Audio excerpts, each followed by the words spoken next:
All right, let's go. Hey All right. guys, welcome back to another episode of the Typical Skeptic podcast. I have a fascinating guest with me on the phone. I have with me the mother of Max Spiers, and I also have with me my friend Nate from Voices of Orion Project. You've seen Nate. We do many podcasts together. Nate's a survivor of the program, similar to how Vanessa's son, Max, the great Max Spiers, that we all know and love. Well, I didn't know him, but we all love his work. And basically, we're going to be talking to Vanessa today about the life of Max and kind of paying honor to what he did for our community. And with all that said, I want to thank Vanessa for coming on. Vanessa, thank you so much for coming on. And we really loved your son. He was a great asset to our community. And yeah, just thank you for coming on. How are you today? I'm fine. The question that Nate asked was massive, as he well knows. Wait, Nate, do you want to re-ask that question so that the audience can hear it? Well, she didn't want to answer it, and I understand that. Is it? I mean, No, so no. I will answer it, but it's a big question, right? Yeah. yeah. I can. So if you want me to go ahead and ask it, I was hoping to save it for later, but if you want to do it now, we can get the big one out of the way.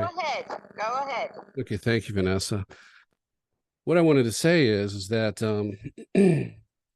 yeah, I've been going through this myself. I'm in the first year of recovery and just trying to get through this. And I know it causes depression. I've had post-traumatic stress disorder. I've had a lot of things, and I know that Max had to have had these things too. And the question I really had is that some of us, and I have a friend who's been going through the same thing or something similar to me. He turned to alcohol. It really destroyed his life. And Max was known for self-medicating, which happens to a lot of us, especially when we get really depressed. I was just wondering if there's something in the community that we could do, collectively to help people who fall into that really horrible place to be in, that really deep depression. What do you think we could do as a community?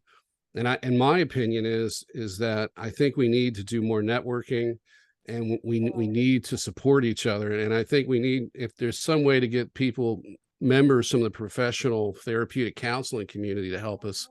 We just don't have any resources, and we're like a pariah. We're considered mentally ill. What do you think? Is there something that we could do? And what would that be? And if you had a magic wand, what would you change? I'm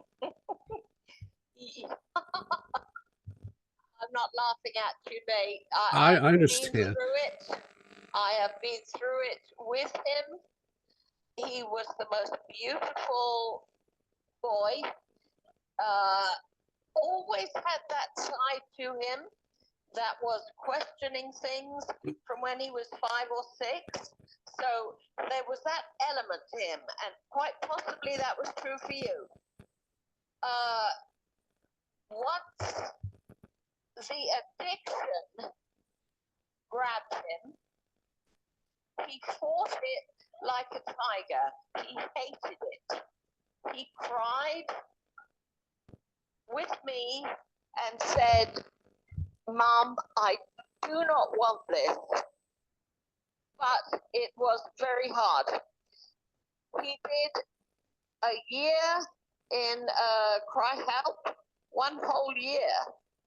That's in LA. What can we do? We can stop putting people in jail and understand that the addiction is the product of an underlying issue that needs help. Nate, that's as best as I can go in this short time. Yeah, I agree, Mrs. Bates. I have a lot of friends that have dealt with addiction, and it's prevalent in our community. Let me ask you this though: do you think that there was like foul play in Max's death? I have to ask this question because yes, like Vanessa, I just have, sorry to interrupt, Rob. I just have a question. It's unclear for a lot of us as to what caused your son to pass. And I was wondering if you could maybe share that with us and then go on to Rob's question, because there's just a lot of questions there. And when they do take one of us out, this is the problem that the rest of us are left with is we have a big question Let mark. me as to make was it this. a normal Nate, situation? let me make this very clear. Okay. He had addiction issues with heroin, no doubt. For the year and a half that he was here in Canterbury, England, with me, he was clean.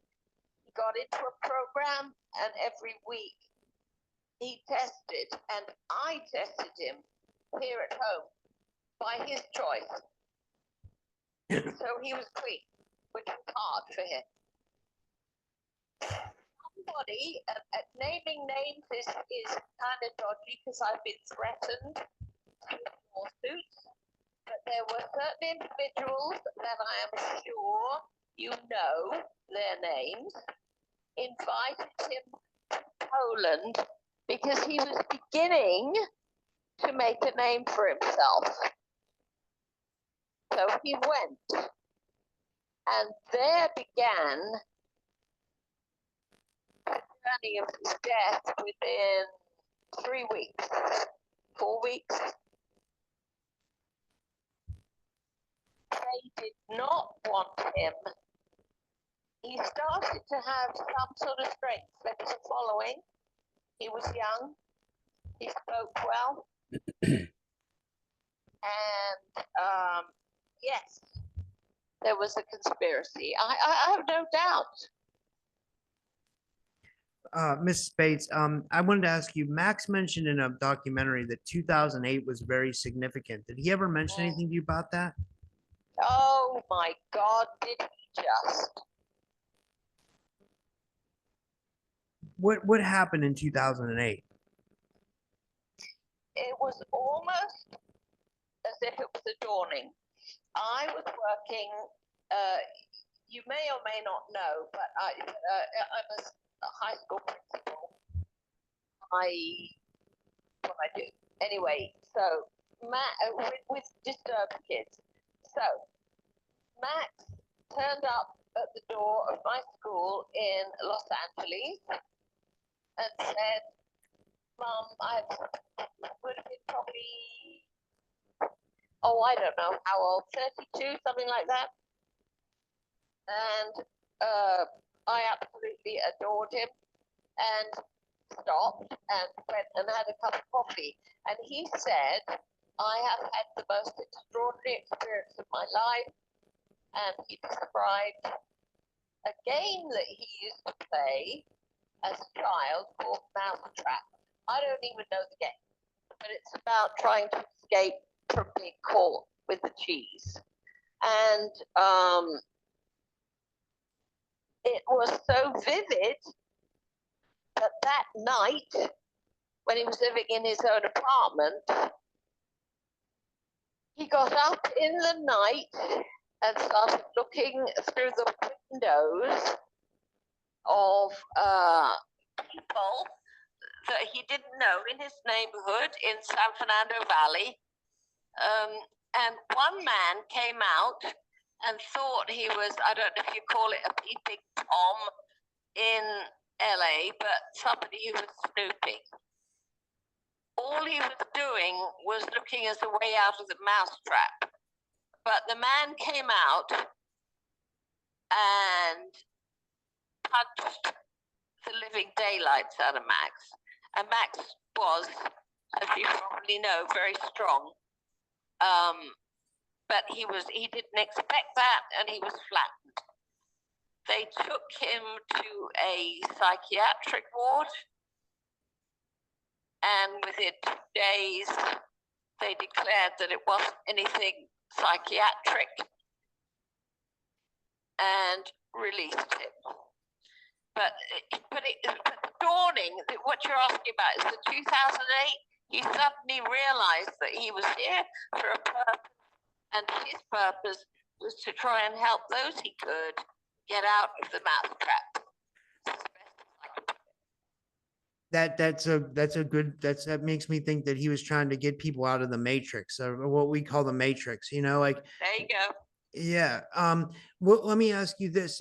What do you think? I don't know if he ever expressed this to you, but like, what do you think Max was onto before he died? I mean, do you know what he was researching, or like, do you know what he might have been? Totally. I've got the paperwork before he went to Poland. Remember, from leaving me here, it was only about 3 weeks when I got a text saying he had died. I came in and I got this text. He was researching a lot of child, not pornography, child abuse. Trafficking.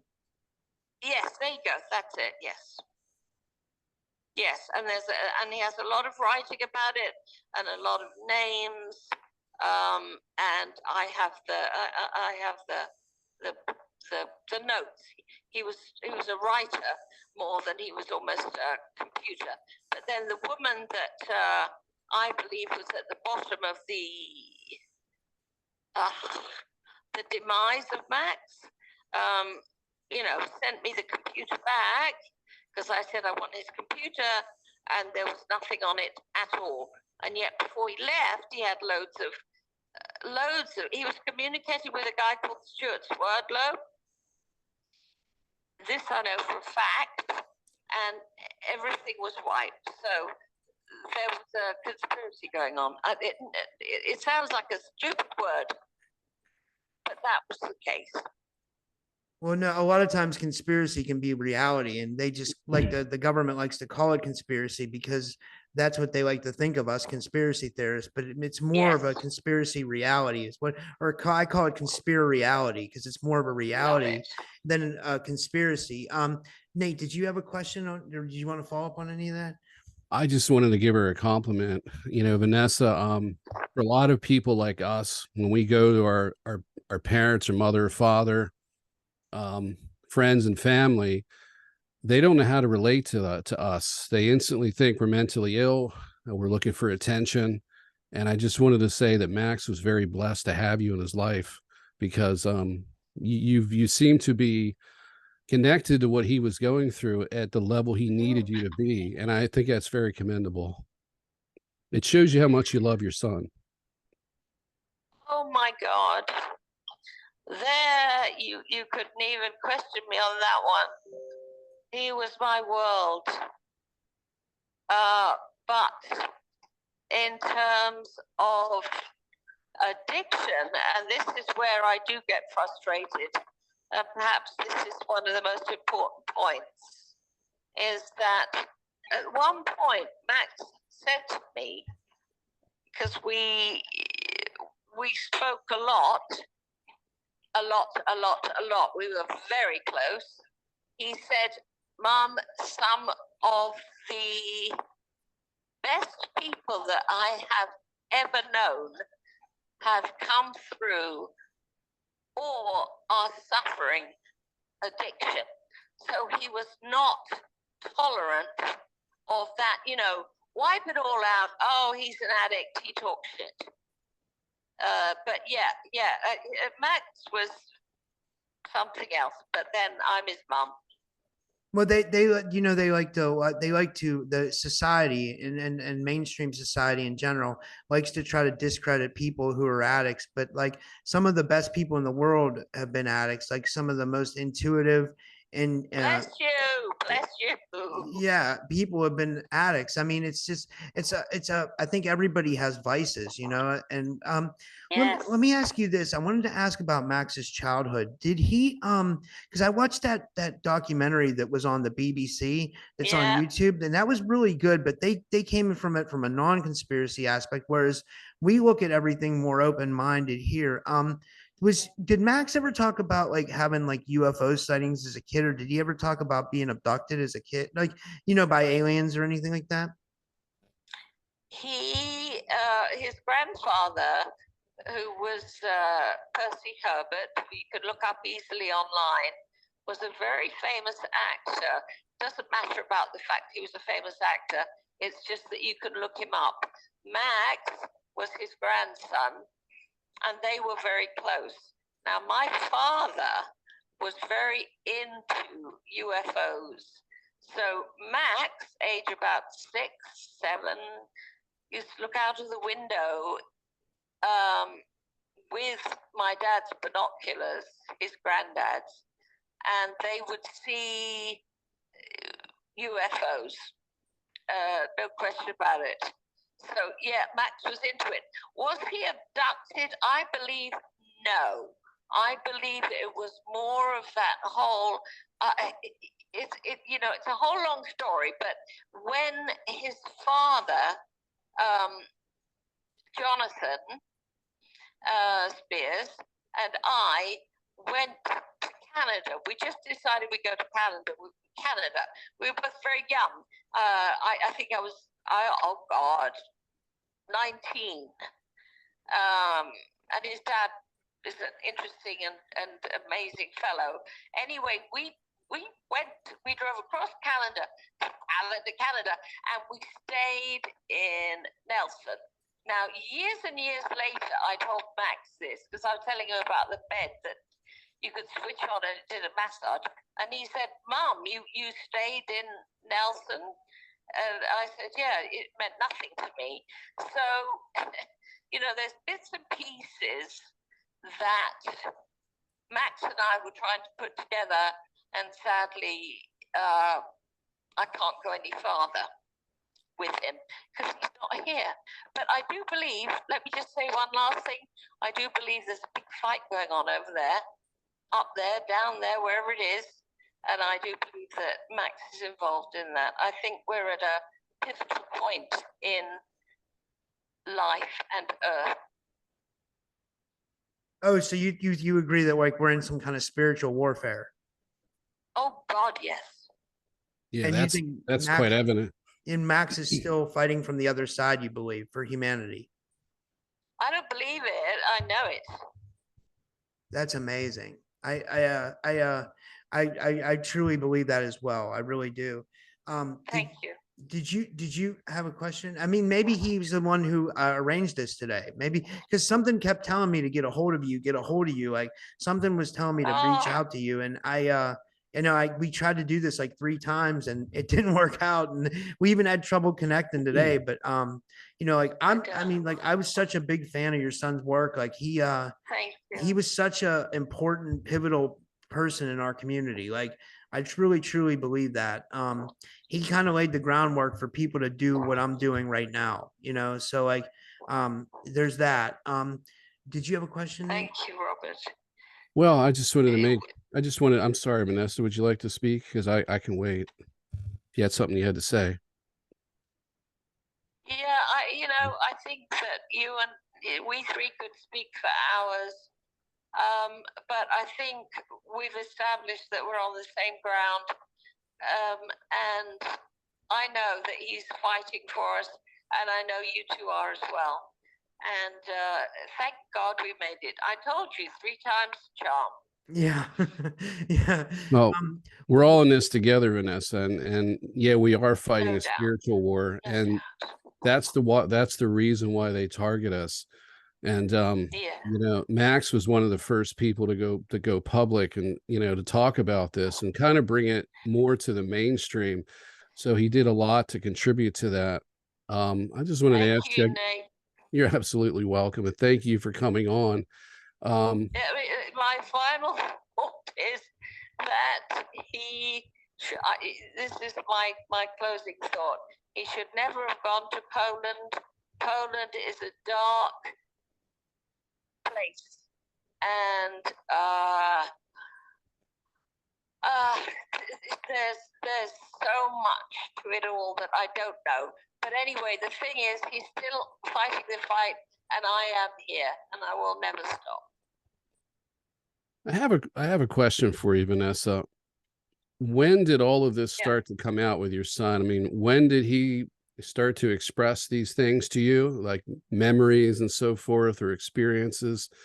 And what was your first impression in just hearing all this? Because, I try to talk to family members and I observe how they respond. It's they're just not fit for the discussion.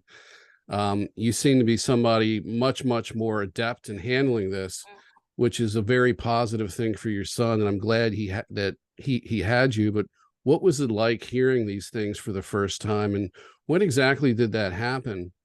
And I'll let you go from there and answer. Yeah, I'm going to close with this, Nate, because I would say I have this image of Max, age 6, and him talking to me about things. Smart kid, but very interested in extraterrestrial, and also,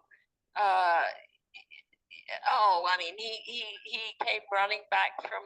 We lived in the country. He came running back from a graveyard where he'd just gone for a Christmas pie and said, a ghost. And I said, okay, it's all right. You saw a ghost. It's fine. So I accepted all of it. And we talked openly. Remember, he was my firstborn son. I had no other children till Becky 10 years later. So for 10 years, Max was my boy. Well, he was always my boy. And no, I accepted Max as he was smart, but it's not about how clever he was. It's that he was tuned in to something, and he would say, well, Mum, what was the ship you went on? You went on the Queen Mary? When? What was it called? He used to bring to my mind things I had not thought of. So, yeah, I think since he was born, Nate, and I said I want him by my bed, 1976. Or do you want him in the nursery? No, I want him by my bed. Woke up in the middle of the night. Oh gosh, he was gone. I ran down that corridor in the hospital in London, and I said, where is my baby? And there he was in the nursery. So, stories and stories. That's bad. At least you have really good memories of him, and like I think his legend will live on forever. I can tell you this, that we definitely haven't forgot about him in this community. I think everybody still holds him in high regard even if people didn't believe in his theories 100%. They respected him as a truth seeker, because at the end of the day, that's what we all are. We're all truth seekers, like because we feel like our truth's been taken from us, right? So we want to come to this conclusion as to what's our real history. What's the government lying to us about extraterrestrials for? Why do they have reverse engineered crap? All that stuff. You know what I mean? Yes. Yeah. Yes, no, I do. And it's not saying, everything he said was magic. It's saying he was fighting and trying, as you are. That's what it's about. I agree.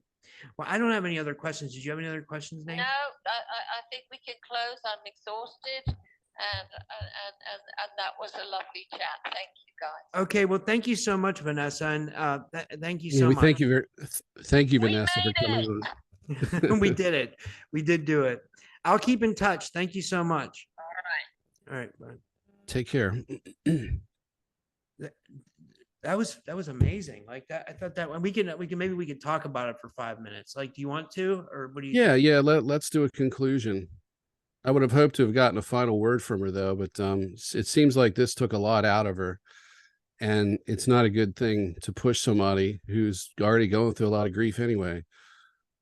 Because this is the kind of pain that doesn't go away. You lose a grandparent. It's if you lose your parents, your grandparents, that hurts. But there's there's a special connection between a mother and a child. So I I can completely understand why this was exhausting for her, and I hope that she feels better. I hope so too.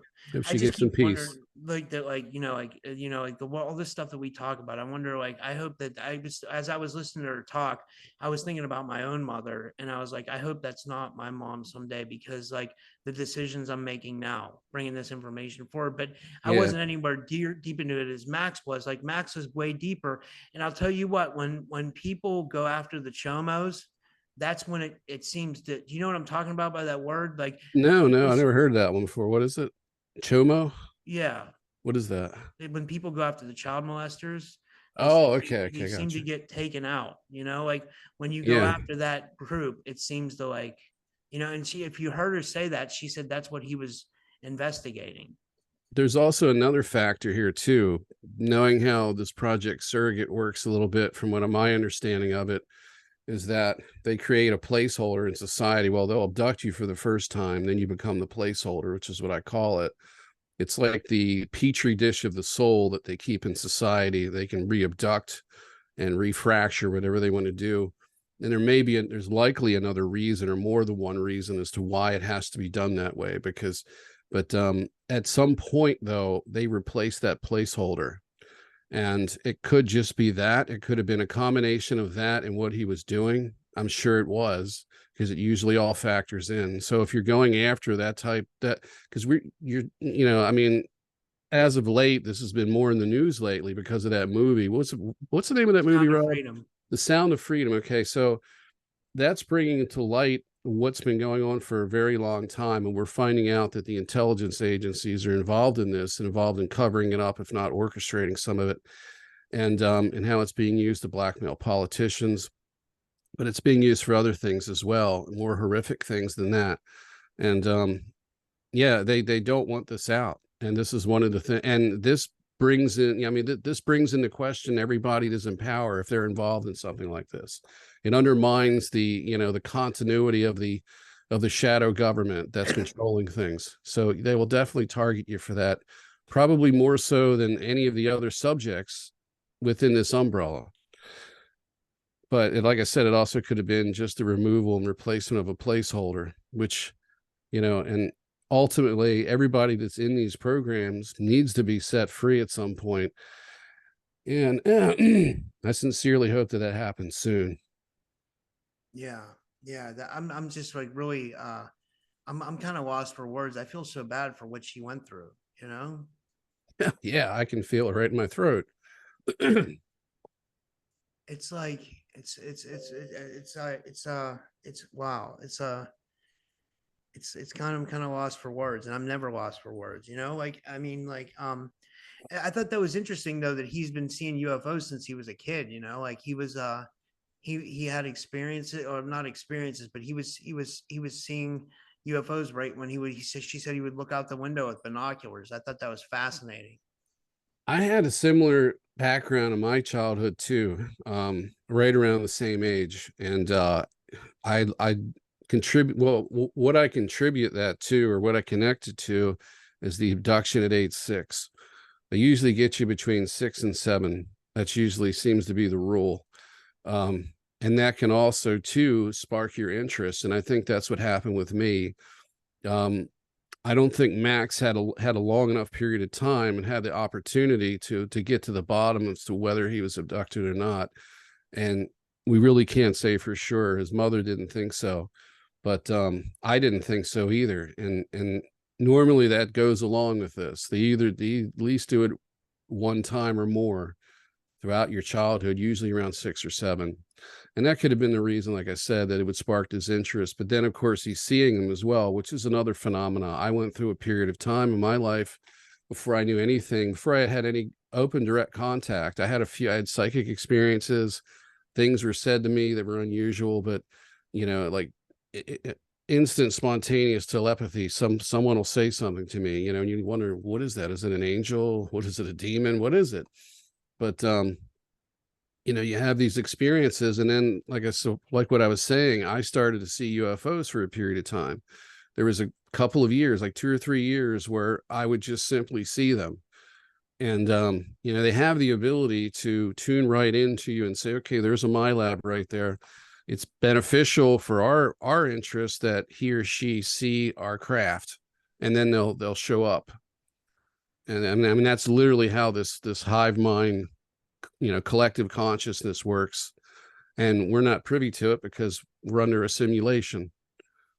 So, everything that she said, I mean, it pretty much resonated. And I know it was really difficult for her to delve into this stuff.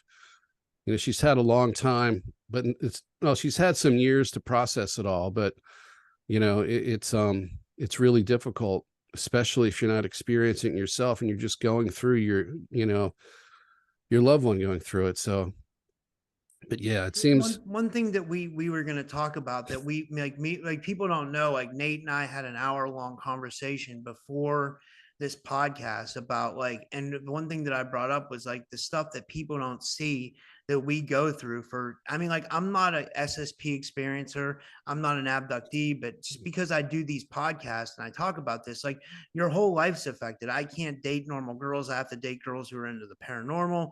I can't get a normal job because if they look at my job history, they'll think that, I'm into some weird shit. So they won't want to hire me. It's hard to make money in this field. I'm not driving around a BMW. I don't even have a car right now, so it's if people think that this is an easy field to get into and they look at it as a fun thing, it's not fun. I mean, it is fun. I love doing podcasts. I love interviewing people, but you don't understand the toll that it takes on your life. And then Nate's a step further where he has to deal with that stuff, but then he's been in the programs as well. So just everybody keep that in mind. And that's kind of what we were talking about, right, Nate? That is what we were talking about. And it is something I'm concerned about because I have to go back into the job market with a disability on top of all this stuff coming out and all it would take is a Google search to pull up my name. And a lot of people will change their name. They will use a different last name to help kind of curb that problem. But I mean, if somebody wants to dig these days, you can find anything on anyone. And it definitely will affect your life. It affects your relationships. And you say that you don't have you're not an experiencer. Yeah, I didn't think I was either. It wasn't until I hit to about age 48. I mean, I was experiencing things, but I didn't think I had anything to do with these people who were going through these MyLab programs. I had no idea. And it was just, it was here I am in it and not realizing it. And that's the game that they play with you. So I wouldn't be so sure of that because something's driving you, Rob, to make this personal sacrifice. Otherwise, you'd be out chasing the almighty dollar, just like everybody else. So something's there telling, there's a burning desire inside to do this for no real payoff, just misery. You're getting psychically attacked. You're not making the money that you need to make to support yourself. And I didn't know you didn't have a car right now. That's really bad. I'm sorry to hear I that. lost it a couple of years ago. So I don't even talk about it because it's that's why it happened with Uber. I took an Uber for $13. They took $96 out of my account. It was hilarious. It wasn't funny. I just shut down my debit card and filed a dispute. But it's stuff like this as I was talking about. I had my Spotify monetization turned off and I lost accounts and this stuff happens to you. And then you start to think that you're crazy, but you're not crazy because then you start to put it together and you're well, why would they pick to target me? And I'm not saying I'm targeted. I don't know for sure, but it does seem weird, right? It seems weird that all this stuff starts happening once you start doing this stuff. It's a matter of cause and effect, Rob. You're doing something that's bringing it on. They're not going to just let you do this. They don't want people like yourself to go out and talk to people like myself, like Max's mother and others, and then give them a platform to speak without filtering it. And there's a lot of podcasters out there that play it safe. I had a podcaster that's pretty successful, 100,000 subscribers. And I reached out to this person and I said, would you like to interview me? Because I don't get any requests. I've only had one and that never actually came to fruition. But, I was told flat out after a couple, 2 emails, you can't say anything bad about the US military or the government. Well, if, that's the case, then, and that's what it takes to be successful, then what's the point? This isn't just this isn't about tarot cards and crystals.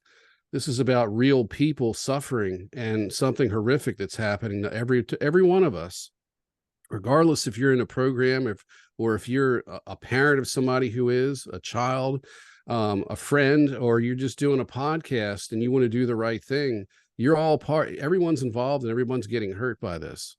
Well, it's like, and it's like this time, I think we're all called to this now because I mean, the one thing that it's not new age, this thought, but the one thing that community has right is that we are in a mass awakening. Like Yes, we it's are. not just the new agers, it's the new agers, the truthers, the UFO community, the SSP people. It's a big awakening. And even some of the mainstream people are starting to come over to our side because they realize their reality isn't what they thought it was. People are starting to wake up to the fact, Right. and when we say about the government, I just want to make perfectly clear that I have total respect for the military. Like my dad was in the military. I think a lot of military people don't even know what's going on in these black ops programs. You know, there's a big difference when we say the military and the Right. actual shadow government that's conducting these programs. But where I have all respect for regular military service members, if that makes any sense.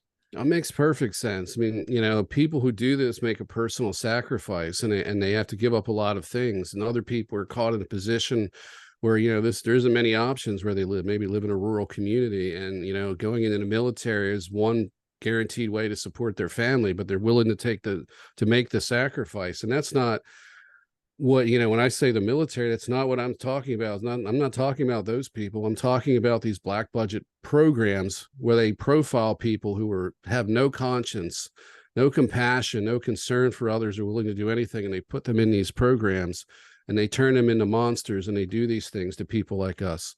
That's what I'm talking about. That's a distinction that needs to be made. And when it comes to the government, I'm all for, I believe in government. I think government should be used as a tool for the greater good. But unfortunately, at this point in time, that's not what's happening. We have corrupted governments all over the planet, and we have a very negative ET presence that's causing all of this. We can't govern ourselves. And that's the big issue here. Yeah. And it has to be called out. We have to raise the awareness. And I'm down on people who are afraid to do something, because I mean, you got 100,000 subscribers or 50, whatever you got, if you're willing to do shows about this subject matter, you got to cover this, because this is where the truth is. This is where the problem is. And we have to come together to solve this. If you're just looking to benefit yourself and, to give yourself something to do or make extra money with a podcast, you're in the wrong business, because that's not what we're here to do. And that's what one of the problems are. It's just, if we were all on the same page and we got together, worked together, and put down these differences and stop being afraid, we could get more accomplished. Yeah, I agree. I mean, once I started waking up more and more to the truth and more to the truth, you start to realize that you have to cover these things, because it's not just stuff like this. It's like everything. It's like, like the Hawaii fires and the direct energy weapons, and like, like you have to have an awareness of what's going on. You can't avoid these things. And like, I don't even see anything bad in what we said today. You know what I mean? I don't see any reason why this would get taken down or anything like that. I mean, but like, No. like I think it's still, we shouldn't have to live with that fear either, or like censorship too. You know what I mean? Because like I mean, it's crazy. Well, that's because people have been apathetic for so long. They've been too comfortable. And that was part of the plan, to get people comfortable, to get them to just focus on trying to make it. And then they just engineered society to make it more and more difficult to raise a family, to be able to survive. So then you get everybody focused on that pursuit of money to simply survive and make it through another week or another month or another day. And that's one of the ways that they keep all of us suppressed. If they can make us poor, we have very, very few options to do anything about what's happening to us. Yeah. And then you don't have time to research these greater things, like, because you're worried about like how you're going to put food on the table and how you're going to survive. Right. So it's like very hard to like, so I don't blame people who can't research this stuff because they have to do a career or whatever. You know what I mean? I'm in a weird middle type area where I'm like, like, I don't know, I might have to find a job soon, but like right now I can do this, you know what I mean? So it's like, I don't know. It's like, it's tough, man. It's a really, but that was a really moving interview. I thought that was really good. It was, and it needed to happen, and I hope it happens again. I think that, by going out in public and having this conversation with us, I think it'll hopefully open the door where she'll feel comfortable at opening up a little bit more, maybe doing it again, because she has a lot to offer.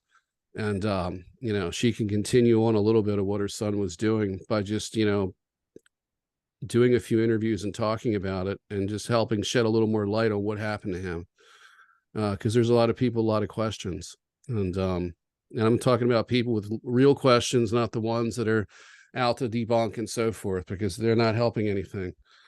And we talked about that earlier too. There's people in the community that they're very hard. They say slanderous things. They're very quick to accuse people of being liars, and they just simply don't understand. And like you were saying, you really need to have some intuition to be able to navigate this stuff. You also have to have compassion, and you got to be the right person, because you have to be able to emphasize with people that you don't understand and give them the benefit of the doubt and treat them with respect, and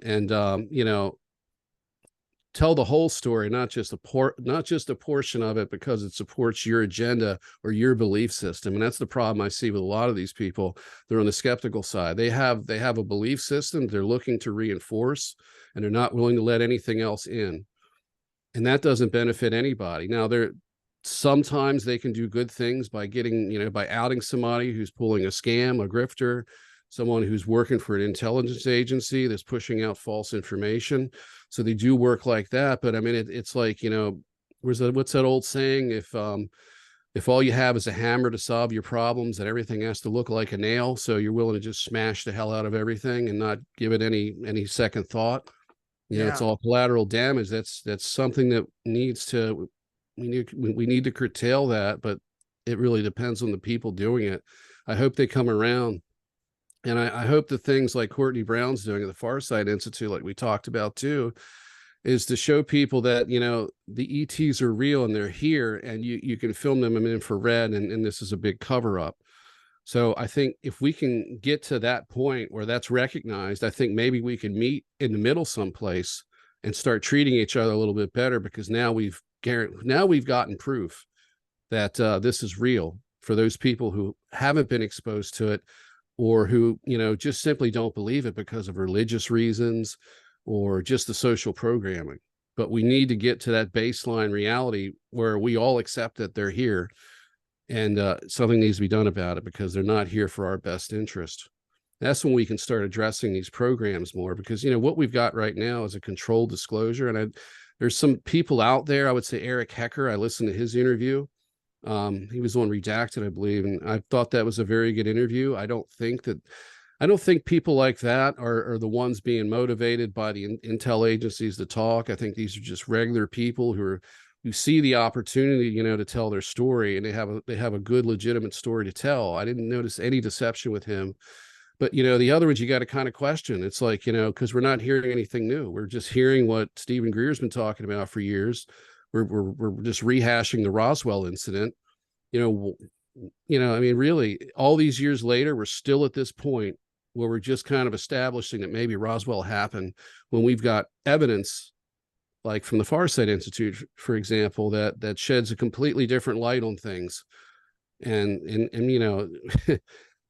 Well, you've got, I think the reason why that is because it's been covered up for so long, right? Because it's been so taboo to look at, and people have been literally killed over it, right? Like, it's like, and they're still being killed over it, Rob, but it's being done differently. You've had Eve Lorgan on there, and you have, James, and you've had that conversation where you talked about people like Carla Turner being killed and others. And, it's still going on today. And another thing too, I mean, for every person that goes public about this, and they're called wackadoos, they're called crackpots, liars, grifters, and everything else. They put labels on us because they're afraid that we're right. And for every one that goes public, there's thousands of people who aren't going public. If not, it could be at least hundreds of people.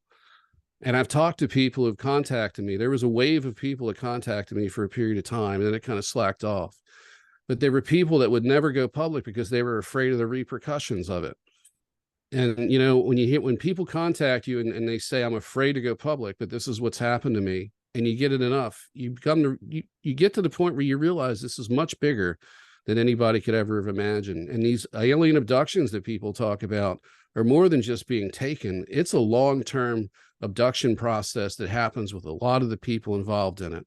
They're taken, their minds, their souls are fractured, and they're put into these programs, and they're not all super soldiers. They can be used for a variety of things. I remember, I mean, just the research of David Jacobs, and I would say his research is a little bit old school now. But I mean, I remember when he was on Art Bell, he said that like some of his abductees, abductees have like 3 or 4 abductions a week.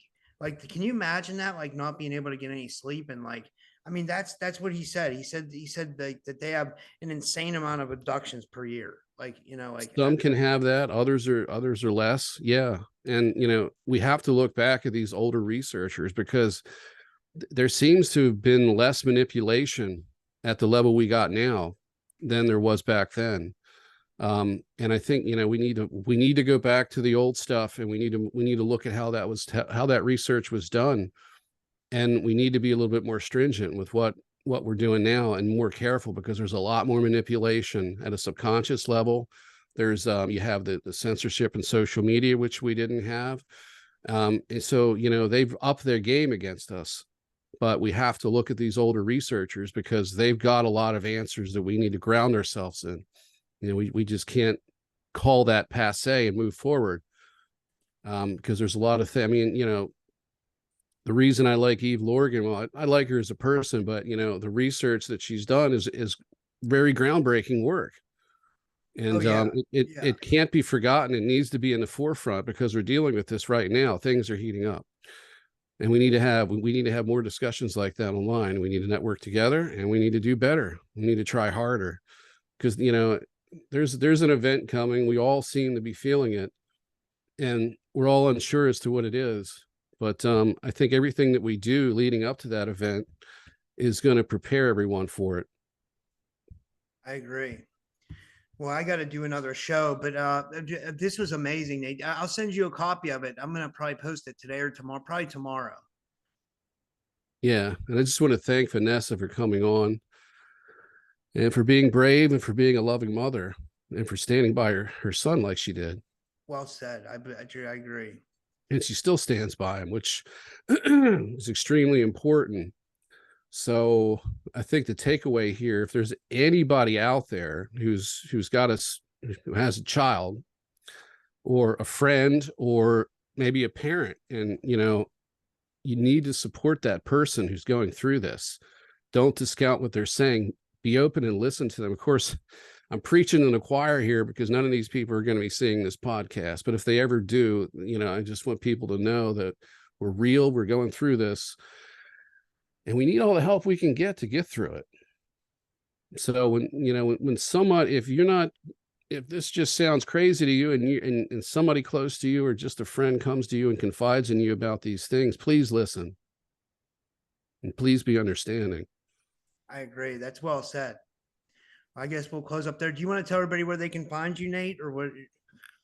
Yeah, you can find me at Hajay Contactee channel here on YouTube. I've got BitChute and Rumble, which is the Voices of Orion project. If you go to BitChute, they're shadow banning me in the title search. You can't put spaces in. I'm one of the only channels I've ever tested that you can take the spaces out. Well, you can find it if you take the spaces out. Shadow banning, right? But they're not supposed to be shadow banning, but their infrastructure doesn't allow it. So apparently somebody got to them. This is my hypothesis here. I've complained about this. Somebody got to them, either the Canadian government or US government, and said, we want you to shadow ban certain people. And they're like, well, we don't have the money to do this. And so they came up with a patch, I guess you could call it, to where they require everyone who sets up an account now, if it's multiple words, to take the spaces out. You can't do one with spaces. That way they can shadow ban you by a title search, because then if you don't put the spaces in, you don't show up. If you take the space, so when I say go look the Voices of Orion project up on BitChute, it should come up if you type it out as a phrase, but it doesn't. I'm the only one that I've tested that has that problem. I've looked at other channels, and I wondered why they didn't allow you to put spaces in when they used to do it. It just makes it harder to find a channel. But now I think I know. And Rumble's another one. They don't really like this content being on there. They want politics, self-help, how to, do it yourself stuff, and just nonsense clips. They don't want this type of material on their platform. And unfortunately, that's where we're going to have to go, because YouTube's kicking us off.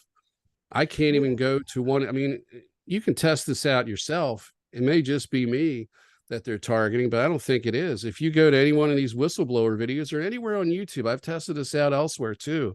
I went to a do-it-yourself video and I put in, just as a test, I'm a MyLab victim, Joint Draco ET U.S. military abduction victim under Project IBIS. Please check out my channel. I've tested that phrase out and other variations of it, and the AI takes it down no matter where you post it.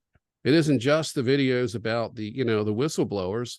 They just don't want you talking about that at all, and they'll shadow ban your videos. But, it's a little harder for them with their guidelines and everything to take your videos down and just declare nobody's going to talk about this. But they do have this clause in their community guidelines, which targets, what do they call it? Dangerous conspiracy theories, So this is apparently one of them. But my question is to them is, if we're all crazy, then what's the worry?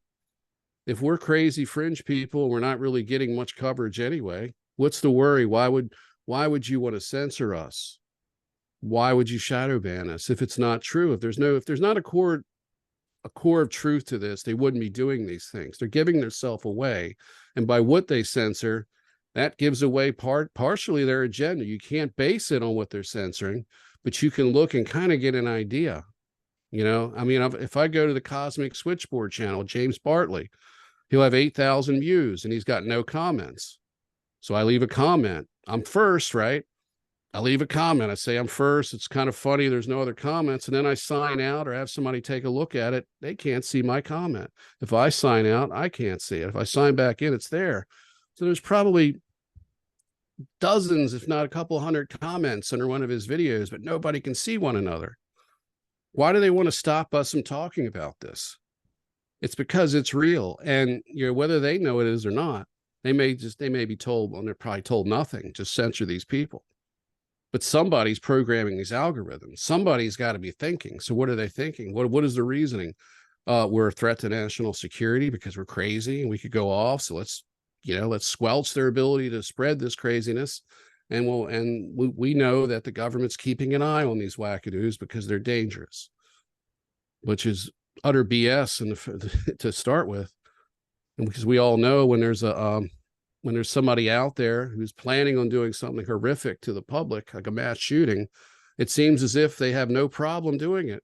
All of the checks, all of the balances, all the fail safes, just like these fires in Mali, never seem to kick in and prevent it from happening. It seems like the doors are wide open, and that's, you can see that same pattern in this community with people's testimony. If there's somebody putting out false information, they have no problem getting their story out, but they will target people who they don't want to speak, and they will kill them if they say too much, or if they just speak in general and they don't want them talking. Yeah. It is what it is, man. It's a bad situation. It's unfortunate, but and she's right. There's an awakening going on, and they're trying to stop it. That's what all this is about. They can't stop it, but they're trying to, and we're the casualties of it. Yeah, that's really well said. And we'll leave it off for today. And we got another show coming up in September. So yeah, thanks, Nate. And we've been on the computer for 2 hours because this didn't work out right away. We were waiting for Vanessa to get a hold of us, and then so I got another show at 7:00. I got to get ready for. Yeah, and you weren't feeling too good either. So you got that engineered fatigue syndrome. Yeah. It's like it kind of kicks in at a very suspicious times. Yeah. All right. Well, I'll talk to you soon, Nate. Thanks. And thanks everybody, and check me out, all that stuff. All right. Thanks, guys.